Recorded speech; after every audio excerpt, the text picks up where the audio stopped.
San masarap, san masaya. In life, san ma the love you deserve.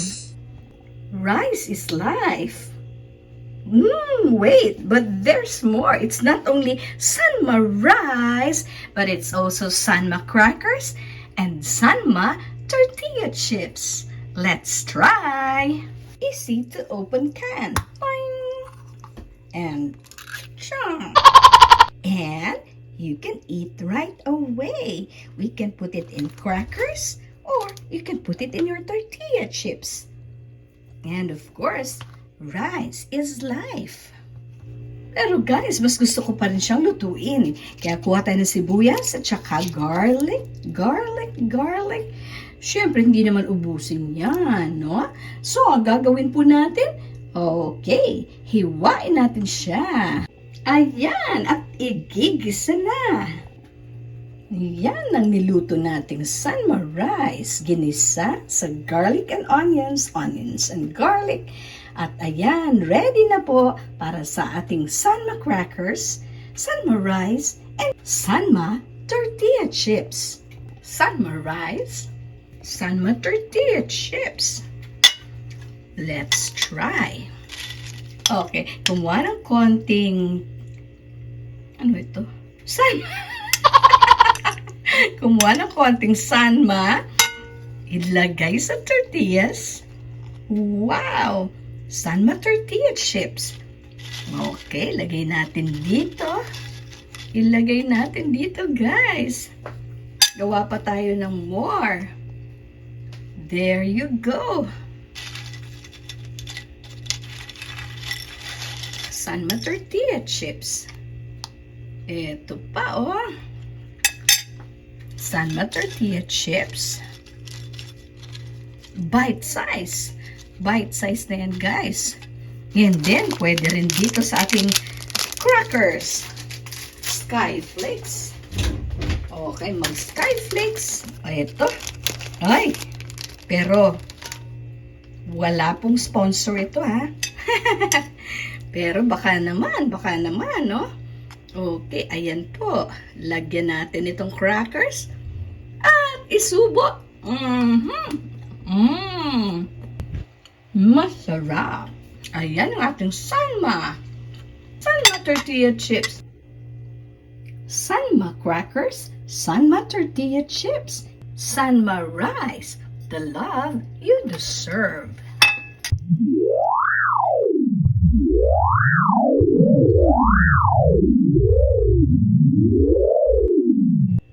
Sanma saya, Sanma sarap. In life, mag-Sanma.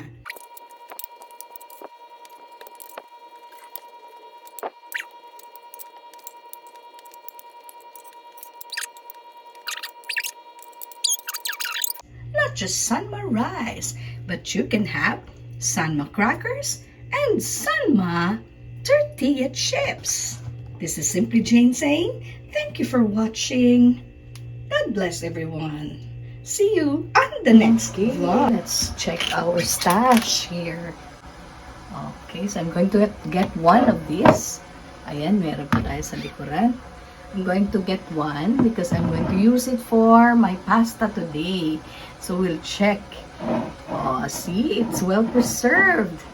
That's why we need to can our tomatoes. We need to can also or do something about our cabbage. Ayan, itong upper part kasi medyo natuyuan. Ayan, so sa ilalim na lang. Basta importante, huwag matuyuan.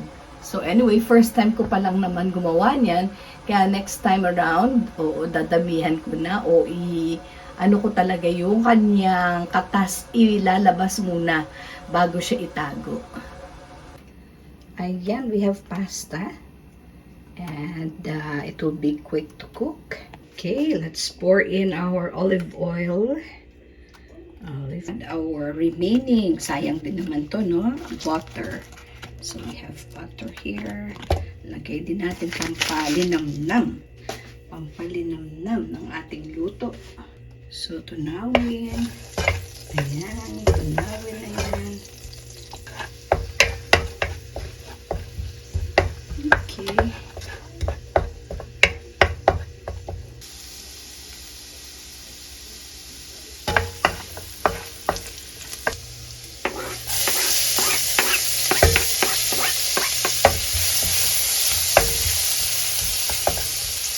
Our canned tomatoes are good as new. Ayan. Inubos. 5 lang naman. So you see, even if there are no fresh tomatoes, we have this canned tomatoes.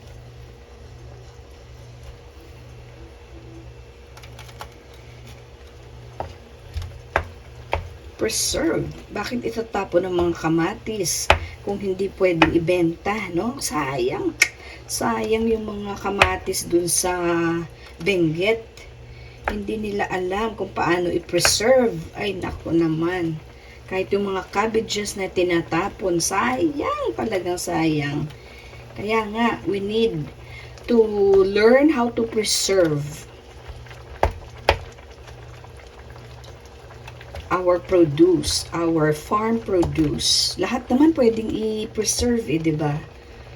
O bakit natin itatapon? Yun ang hindi ko maintindihan. Lagyan natin ng yung sanma. Sanma pasta. We can do it. Di ba? Lalagay siya. Oh. Okay, there you go.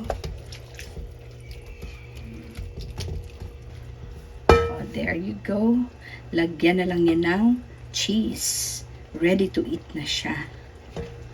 Oh, pepper. Of course, lagyan natin ng pepper. Pampasarap. Yung iba, gusto nyo, lagyan nyo pa ng turmeric. Lagyan nyo ng asin, syempre. Seasoning. Whatever will make this savory. Okay, pero meron na tayong butter dyan, olive oil, and we placed, ano pa ba? Ayun. O, garlic, onions, and basically, ganyan lang naman, you know. Okay, so, ilagay ang San Marino, yung Sanma pasta.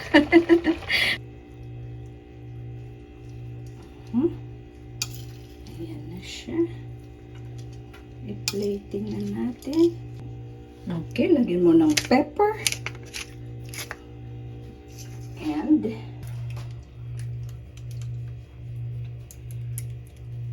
ayan, oh. Okay, there you go. May shadow pa rin. May shadow pa rin. So, there you have it. Our Sanma pasta.